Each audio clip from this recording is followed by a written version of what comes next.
오늘 아침 함께 은혜 받을 말씀의 제목은 신앙 양심을 회복하라입니다. 원래 믿음과 양심은, 이 착한 양심은 둘이 아니고 하나입니다.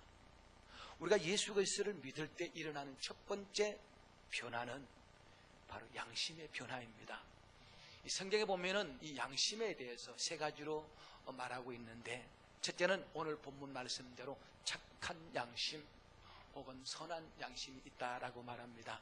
이 착한 양심, 이 선한 양심은 예수 그리스도를 믿을 때 거듭난 양심을 가리켜 말합니다. 그 다음에 고린도전서 8장 7절에 보면은 더러운 양심이 있다라고 했습니다. 이 더러운 양심은 타락한 인간의 양심을 가리킵니다. 또 이 더러운 양심은 예수를 믿음으로 거듭났지만 욕심에 이끌려서 죄 가운데 살게 되면 양심이 더러워진다, 그렇게 말하고 있습니다. 그 다음에 디모데전서 4장 2절에 보면 화인 맞은 양심이 있다 그랬습니다.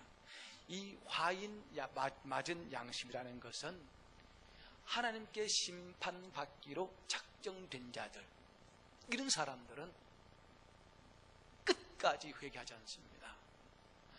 끝까지 예수를 믿지 않습니다. 그래서 심판을 면할 수밖에 없죠. 여러분, 가룟 유다가 예수님을 은 30에 팔았다가 예수님이 십자가에 못 박혀 죽으신 이후에 그가 마음이 찔렸어요. 인간적인 가책이 왔어요. 근데 양심의 가책은 느꼈지만 그 양심이 화인 맞았기 때문에 회개하지 않습니다. 그래서 그는 자살해서 지옥 갔습니다. 사도행전 7장에 보면은 스데반 집사의 설교를 들은 유대인들이 그들의 죄를 지적할 때에 마음이 찔렸어요. 찔리긴 했는데 그들의 양심이 더럽고 화인 맞은 양심이라서 회개하지 않고 오히려 자기들의 죄를 책망한 스데반을 돌로 쳐 죽였다, 그렇게 말하고 있습니다. 이 스데반을 돌로 쳐 죽인 그들은 타락해서 더러워진 양심이 아니면은 한 걸음 더 나가서 화인 맞은 양심들입니다. 지금 많이 활동하고 있는 이단의 교주들은 화인 맞은 양심을 가진 사람들입니다. 자기를 하나님이라, 내가 구주라고 말합니다. 왜 그렇습니까? 양심이 화인 맞아서 그래요. 물론 몰라서 미혹을 받아서 이끌려가서 이단에 빠졌다가 하나님께서 그들의 양심을 회복해 주셔서 뉘우치고 돌아온 사람도 있습니다, 간혹. 그러나 교주들이 회개하고 돌아왔다는 말이 없습니다. 왜요? 화인 맞았기 때문입니다. 여러분, 인간의 타락은 양심의 타락에서 출발하게 됩니다. 인간이 하나님 앞에 죄를 범함으로 양심이 더러워졌습니다. 어두워졌습니다. 그래서 타락한 이후에 양심이 더러워진 타락한 양심을 가진 아담과 하와가 자신들이 잘못했다는 것을 하나님 앞에 인정하지 않습니다. 하나같이 자신들이 잘못한 것이 아니고 하나님이, 그리고 내 곁에 있는 이 사람이 나를 죄를 짓도록 했다라고 그 죄의 책임을 하나님께 전가시키고 다른 사람을 전가시키는 뻔뻔스러운 모습들을 보여주고 있습니다. 따라서 아담의 원죄로 양심이 더러워진 모든 인류는 자신의 죄를 인정하지 않습니다. 혹시 죄를 범했을 때 자꾸만 변명합니다. 다른 사람에게 뒤집어 씌웁니다. 환경 탓을 돌려버립니다.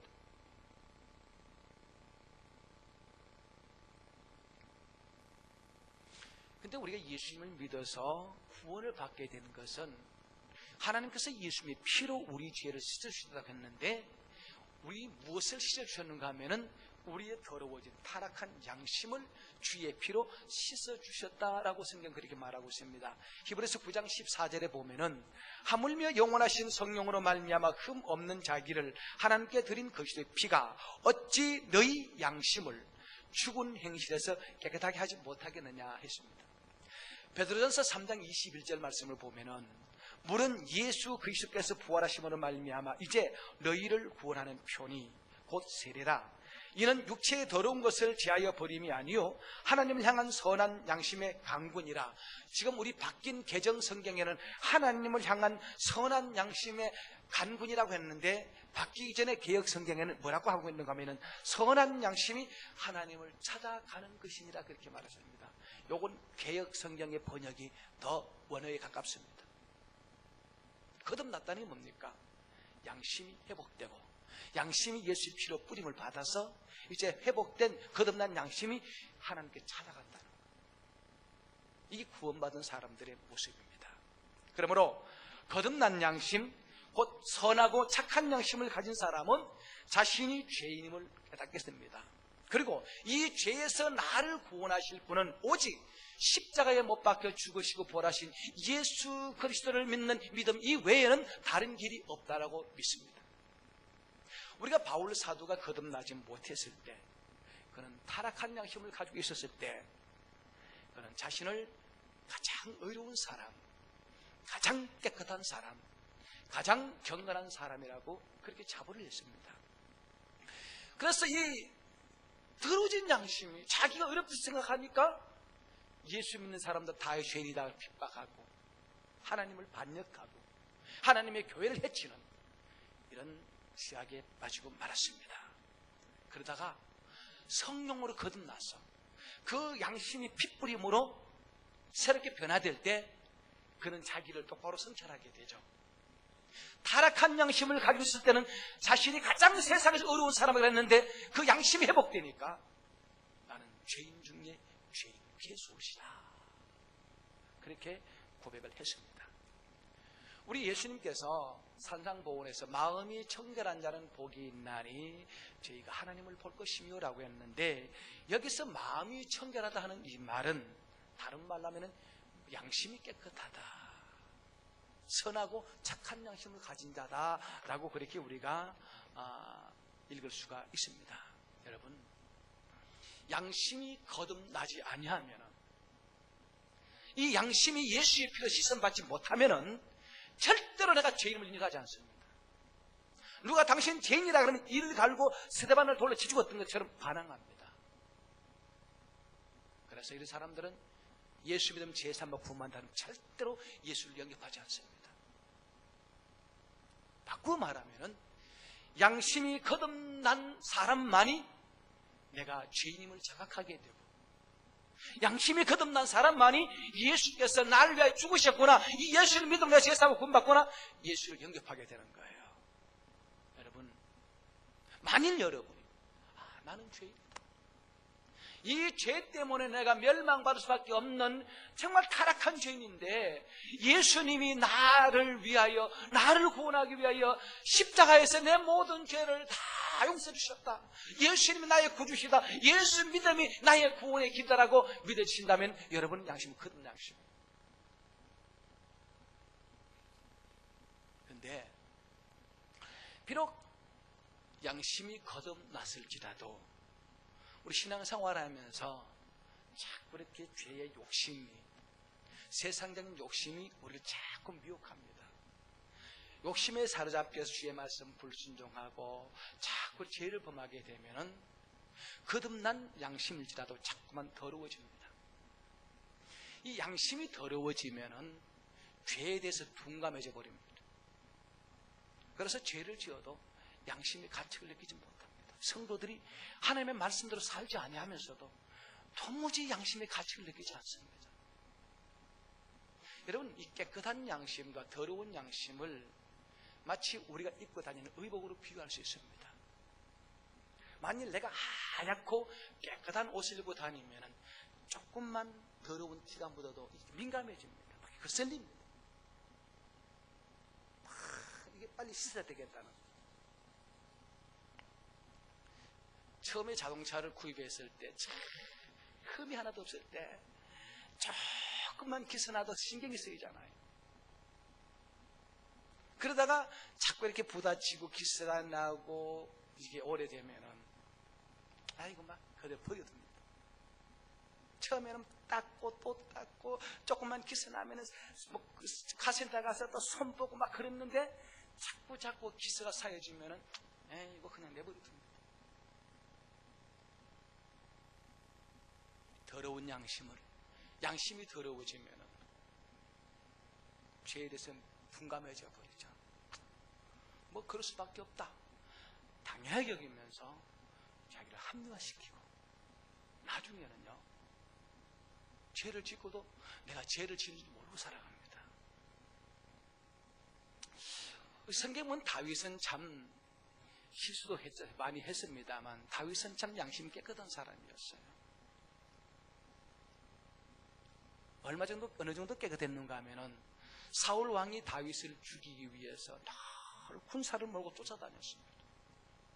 한 번은 다윗이 감옥이 아니라 굴 속에 있는데 사울이 굴 속까지 들어왔어요. 하나님께서 사울을 갑자기 잠들게 합니다. 그때 다윗의 신복이 다윗에게 말합니다. 주군, 하나님께서 기회 주셨다라고 이제 사울을 죽여버리자고. 내가 하나님의 기름 부은 종을 어떻게 내가 손댈 수 있느냐. 그리고 자신이 사울을 죽일 수 있음에도 불구하고 죽이지 않다는 것을 정표로 보이기 위해서 사울 왕의 옷자락을 칼로 약간 뱁니다. 근데 이 다윗이 그 옷자락을 베는 순간 양심이 찔렸다 그랬습니다. 왜요? 하나님의 기름 부은 종의 옷자락을 해쳤으니까 양심이 찔렸다는 거예요. 나중에 다윗이 죄를 범했을 때 나단 선지자가 책망할 때도 그 양심이 그래도 어느 정도 더러워졌지만 하나님께서 나단 선지자를 통해서 다윗의 더러워진 양심을 회복시키기 위하여 그의 죄를 책망할 때 다윗은 즉각적으로 땅에 엎드려 회개합니다. 그래서 회복이 되죠. 더러운 양심을 가진 사람들은 꼭 도덕적으로 잘못한 것만 죄를 여기지 입으로 마음으로 범한 죄를 죄로 인정하지 않습니다. 그래서 남을 헐뜯고 비판하고 판단하고 흉보고 순수곤 하는 것 이거 죄로 여기지 않습니다. 왜요? 양심이 더러워지면 그렇습니다. 뻔뻔스러워집니다. 나만 장군이 엘리사에게 와서 문둥병을 고침받고 그가 갈 때에 나만 장군에게 많은 선물을 가져와서 엘리사에게 줍니다. 그랬더니 엘리사가 절대 받지 않습니다. 그냥 가라고. 내가 어떻게 하나님이 당신의 병을 고치셨는데 어떻게 내가 이 선물을 받을 수 있느냐 그냥 가라 그럽니다. 그런데 그 곁에 있던 엘리사의 그 신복인 그 수종들은 게하시가 아깝거든요. 주는 거 받으면 될 텐데 왜 안 받느냐? 그래서 나만 장군이 가져왔던 모든 물자를 싣고 다시 고국으로 돌아갈 때에 이 게하시 뒤쫓아갑니다. 가서 말합니다. 우리 엘리사 선지자께서 몇 가지 좀 달라고 그러더라고. 그러니까 그렇지 않아도 그냥 가면 너무 미안스러운데 몇 가지 달라 그러니까 이제 이 나만 장군이 게하시에게 선물을 주고 가죠. 그걸 누가 알았는가? 엘리사가 알았습니다. 그래서 게하시가 왔을 때 그걸 감춰뒀는데 엘리사 선지자가 게하시를 책망하면서 이렇게 말합니다. 네가 그 선물을 받을 때 네 양심이 찔리지 않더냐. 이 더러운 양심을 가진 놈아. 책망을 하셨어요. 여러분, 우리가 양심이 더러워진 상태에 있으면 은혜를 받지 못합니다. 하나님 말씀이 내 마음에 들어오지 않아요. 책망하는 말씀이 나를 친다고 들려져요. 그러니까 양심이 더러워지게 되면 심령이 변화를 받지 못하고 은혜를 받지 못하니까 복을 받지 못하는 거예요. 여러분, 바리새인들이 왜 예수님, 하나님의 아들 예수님의 설교를 듣고도 은혜를 받지 못한 줄 압니까? 그들이 양심이 타락해서 양심이 더러워졌기 때문에 그들은 남의 눈에 작은 티는 보고 자기 눈에 들보는 보지 못해요. 자기에게는 엄청난 허물이 많음에도 불구하고 그거는 보지 못하고 다른 조금만 거 있으면 그걸 물고 늘어지고 헐뜯고 비판하고 정죄하고 심지어 하나님의 아들 예수를 죄인으로 몰아서 십자가에 못 박는 엄청난 죄를 범했던 것을 볼 수가 있습니다. 양심이 더러워지게 되면은 사도 베드로의 설교나 스데반 설교는 똑같습니다. 그런데 사도 베드로의 설교를 들은 사람들은 그 양심이 예수의 피로 뿌림받아 회복이 되니까 마음에 찔려서 형제들을 어찌하고 회개하고 예수 믿고 구원받았습니다. 양심 회복되지 않는 자들은 스데반의 설교를 돌려쳐 죽였잖아요. 여러분, 우리가 하나님의 말씀을 통해서 은혜 받고 하나님 앞에 축복받고 살기로 원한다면 혹시 내 양심이 더러워지지 않았는가? 오늘 깨달으시고 더러운 양심이 예수의 피로 씻음받아 회복되기를 주의 이름으로 축원합니다. 그리고 선한 양심을 가진 사람은 하나님의 은혜를 압니다. 그래서 범사에 감사하게 됩니다. 복음서에 보니까 예수님이 길 가실 때에 10명의 나병 환자가 예수님을 찾아왔습니다. 고쳐달라고 그랬습니다. 그래서 예수님께서 너희 몸을 가서 제사장에 보이고 모세 율례대로 율법에 기록된 대로 하나님 앞 제사장에 가서 선물을 예물을 바치라. 10사람이 가다가 10사람 모두가 깨끗이 나음을 확인합니다. 그런데 그 가운데 19사람 가운데 10사람 가운데 9사람은 제 길로 다 가버리고 사마리아 사람 한 사람만 돌아와서 하나님을 찬송하고 예수 앞에 무릎 꿇고 감사를 드렸다 그랬습니다. 이 9사람과 10사람의 차이가 뭐냐? 9사람은 질병만 고침받았지 양심이 회복되지 않았던 겁니다. 반대로 사마리아 사람 그 사람은 병을 고침받고 동시에 양심이 회복되니까 돌아와서 감사를 드리다라는 거죠. 여러분, 하나님의 은혜를 받고 살면서도 하나님의 복을 받고 살면서도 감사할 줄 모르는 사람이 왜 그런 줄 압니까? 양심이 더러워지면 그래요. 마가복음 5장에 보면은 12의 혈루증 같은 여인이 예수님께서 고침받습니다. 근데 이 여인이 병 고침받고 그냥 슬그머니 빠져나갑니다. 감사할 줄도 모르고. 왜요? 그때까지는 이 양심 회복이 되지 않았어요. 그래서 하나님께서, 예수님께서 이 여자의 병을 고칠 뿐만 아니라 그의 더러운 양심을, 타락한 양심을 회복시켜 주시기 위해서 그 여자를 찾습니다. 누가 내 옷에 손을 대었느냐? 이 말을 듣고 여자가 양심의 가책을 느끼죠. 내가 예수님께 와서 고침받고 그냥 가니까 마음이 찔렸단 말이죠. 그래서 예수님께 나와서 고백합니다. 내가 12회 동안 혈루증 앓았다가 예수의 손을 들고 왔다가 오늘 예수님 옷자리에 손만 대어도 내 병이 나아져 손을 대었더니 병 고침 받았습니다 하고 고백하며 주님을 증거하잖아요. 양심이 회복되니까 하나님의 은혜를 고백할 줄 알고 감사할 줄 알더라는 거죠. 하나님께서 모세를 보내어서 애굽에서 고통당하는 이스라엘 백성들을 구원해내셨습니다. 그리고 하나님께서 그들을 적과 꿀이 흐르는 가나안 땅으로 인도하십니다. 그런데 이 애굽에서 구원받은 이스라엘 백성들이 양심이 회복되지 않았어요. 양심이 더러워 있었어요. 그러니까 자기들을 구원하신 그 하나님을 늘 대적합니다. 자기들을 구원하기 위해서 자신들을 적과 꿀이 흐르는 가나안 땅으로 인도하여 일평생 몸바쳐 헌신하는 모세를 계속 원망하고 불평합니다. 왜 그렇습니까? 양심이 불량해서 그렇습니다.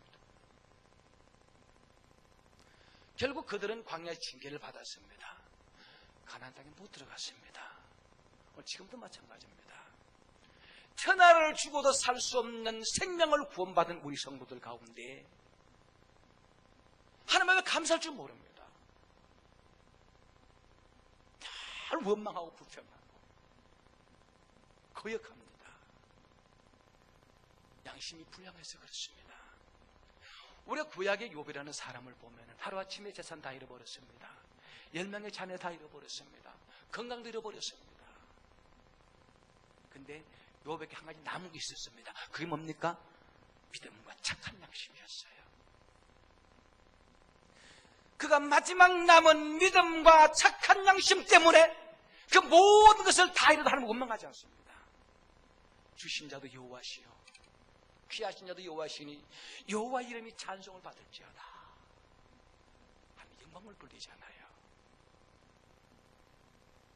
그리고 이 욥의 양심이 깨끗했기 때문에 그 고난을 통해서 그 양심이 점점 깨끗해집니다. 더욱 깨끗해집니다. 그래서 전에는 평안할 때는 잘 나갈 때는 몰랐는데 하나님께서 고난을 통해서 욥의 양심을 더욱더 깨끗하게 해주시니까 하나님에 대해 무지한 자기 죄를 발견하잖아요. 자기 자신을 가리켜서 저는 대단한 존재라고 얘기했는데 그 양심이 깨끗해지니까 자신을 티끌처럼 여기면서 하나님 앞에 회개합니다. 그리고 욥은 갑절의 복을 받았더라고. 성경은 그렇게 말하고 있습니다. 여러분, 신앙 양심 회복되면은 감사가 나와요. 자기 신앙 양심이 회복되게 되면은 남의 눈에 티가 보이지 않고 내 눈에 허물이 보이게 됩니다. 신앙 양심이 회복되고 깨끗한 양심을 가지게 되면은 내 입으로 얼마나 많은 죄를 범하는가 이사야처럼 깨닫게 됩니다. 바울처럼 양심이 깨끗하니까 내 마음에 생각하는 것이 다 죄됨을 고백하고 죄뿐임을 고백하고 나는 죄인 중에 죄인 괴수라고 고백할 수 있는 것입니다. 오늘 저는 이 말씀이 바로 내게 주신 말씀을 깨달으시고 여러분의 양심이 회복되기를 주의 이름으로 축원합니다. 그리고 선한 양심을 가진 사람은 나는 복음에 빚진 자다. 이 사실을 깨닫고 복음의 빚을 갚기 위해서 전도하게 됩니다. 다시 말하면 여러분, 전도하지 않는 사람은 신앙 양심이 불량한 사람입니다. 로마서 1장 14절에 사도 바울은 말하고 우리는 헬라인이나 야만이나 이방인이나 모든 사람에게 복음에 빚진 자다 그렇게 말합니다. 왜요? 나 같은 죄인 살리시려고 예수님이 십자가에 죽으셨죠. 이 구원의 복음을 전하고 수많은 사람들이 생명을 복음을 전했죠. 그리고 이 복음을 들은 것은 엄청난 수많은 사람들이 희생했다는 거죠. 복음의 빛을 진 것을 깨닫고 바울은 다메섹 도상에서 부활하신 예수 만나고 다메섹 시대신에 들어가서 3일을 지나고 나서 몸이 회복되고 나서 바로 즉시로 거리에 나가서 다메섹 거리를 다니면서 예수가 그리스도임을 전했다라고 말합니다. 뿐만 아니라 이 복음의 빛을 갖기 위해서 사도 바울은 일평생 빚진 자의 마음을 가지고 생명 걸고 복음을 전했습니다.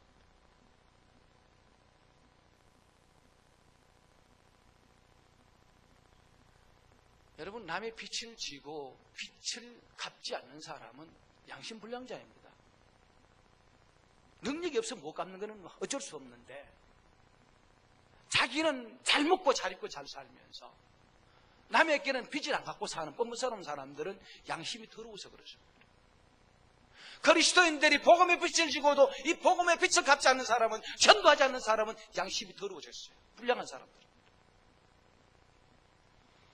여러분, 멸망받을 사람들을 보고 그들을 구원하기 위해서 복음을 전하지 않고 어떻게 멸망되는가, 요나처럼 니네 생이 어떻게 멸망되는가 지켜보는 것처럼 전도하지 않는 것은 양심 불량자입니다.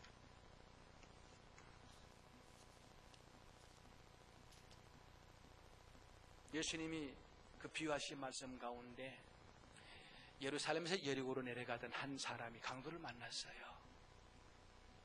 옷을 다 벗기고 가진 것 다 빼앗기고 매를 맞아 그만 죽게 되었습니다. 거리에 완전히 죽을 상태에 있습니다. 근데 그 지나가는 사람이 다 그냥 지나가 버립니다.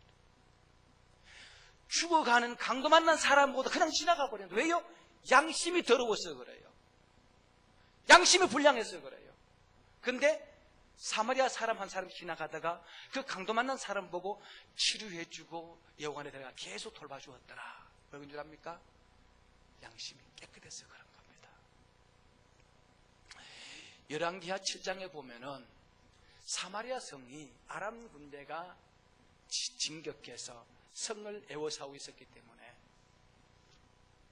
오랫동안 바깥에 그 왕래가 없었기 때문에 가지고 있던 비치게 두었던 양식이 다 떨어지니까 사마리아 성 사람들이 다 굶어 죽게 됐어요.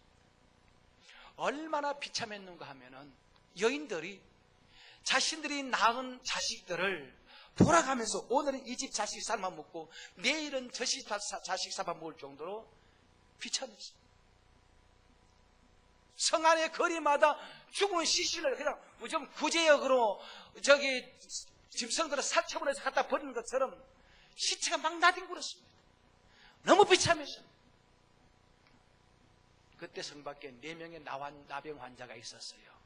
그 사람도 성 안에 있는 사람들이 뭐 갖다 버린 게 있어야 얻어먹을 텐데 나오는 게 없잖아요. 그럼 죽게 되었어요. 그래서 이 4사람들이 서로 말합니다. 야, 우리가 성 안에 들어가도 굶어 죽고 저 아람 군대에게 찾아가도 죽게 되니까 이래도 죽고 저래 죽고 어떻게 하느냐.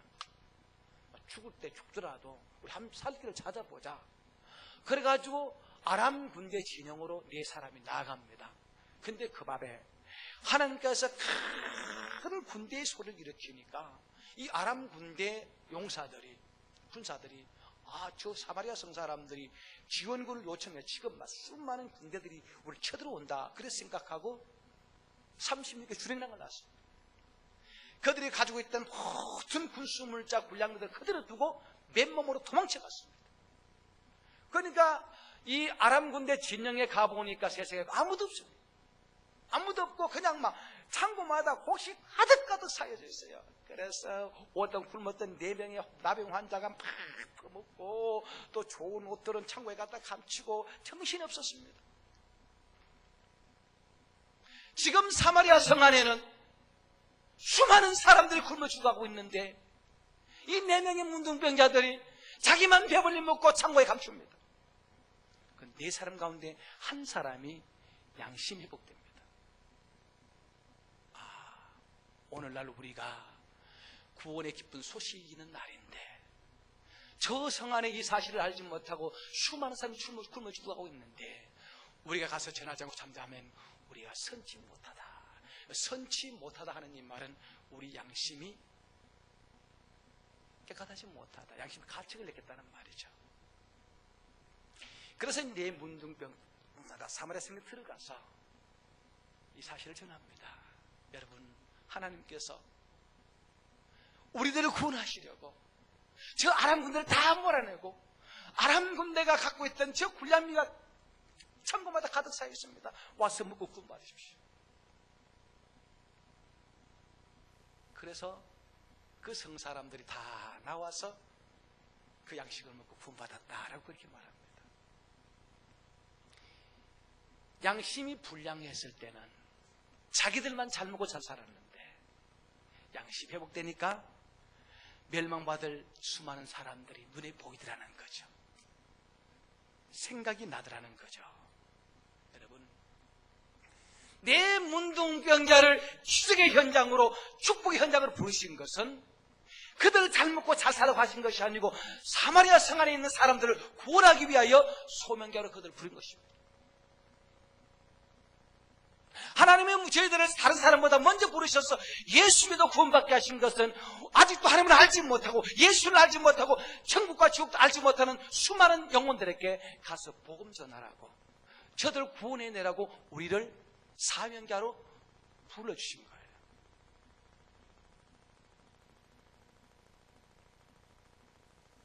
만일 우리가 예수 믿어 구원받았으면서도 아직도 구원받지 못한 영혼들이 무관심하다면 우리 양심이 더러워진 겁니다. 양심 불량자입니다. 사도 바울이 예수를 믿고 나서 3가지 변화가 일어났습니다. 첫째는 예수를 만나기 전에 그 양심이 회복되기 전에는 자신을 의인이라 그랬습니다. 가장 깨끗한 사람을 생각했습니다. 그러다가 예수를 만나고 양심이 회복되니까 자기가 가장 못된 죄인인 것을 깨달았습니다. 두 번째는 헐벗고 굶주리고 매맞고 감옥에 갇히면서도 그는 범사에 감사했습니다. 양심이 회복되니까 범사에 감사합니다. 그리고 세 번째는 복음의 빛을 갚기 위하여 목숨 걸고 전도했습니다. 얼마 전에 KTX 열차가 광명역에서 탈선을 했습니다. 선로에 이상이 생겼어요. 그래요. 탈선해버렸어요. 믿음과 착한 양심은 마치 철길에 놓여진 두 가닥 철로와 같습니다. 어느 한쪽 이상이 생기면은 철로 기차가 이탈하는 것처럼 오늘 본문은 이렇게 말합니다. 믿음과 착한 양심을 가지라. 어떤 이들은 이 양심을 버렸고 그 믿음에 관하여 파선하였느니라. 양심이 더러워지면은 믿음에서 이탈하게 된다는 거죠. 정로에서 이탈하게 된다는 거죠. 그래서 오늘 하나님께서 뭐라고 말씀하십니까? 믿음과 착한 양심을 가지라. 여러분, 정말 우리가 하나님께 은혜 받고 복된 삶을 살기를 원한다면 우리 신앙 양심이 회복이 돼야 됩니다. 그리고 이 시간 이 말씀이 여러분 양심이 찔려야 됩니다. 아, 내가 지금 양심이 더러워졌구나. 그리고 회개해야 됩니다. 회개하면 주께서 우리 더러워진 양심을 깨끗하게 회복해 주실 거예요. 그리고 우리 양심을 더럽게 하는 욕심과 이기심, 교만 버리십시오. 그래서 성령 충만을 받고 주님의 섭씨 합당한 그릇 되어서 이 시대에 수많은 생명을 살리는 복음의 여군들 되시기 바랍니다. 전도자 되시기 바랍니다. 감사하시기 바랍니다.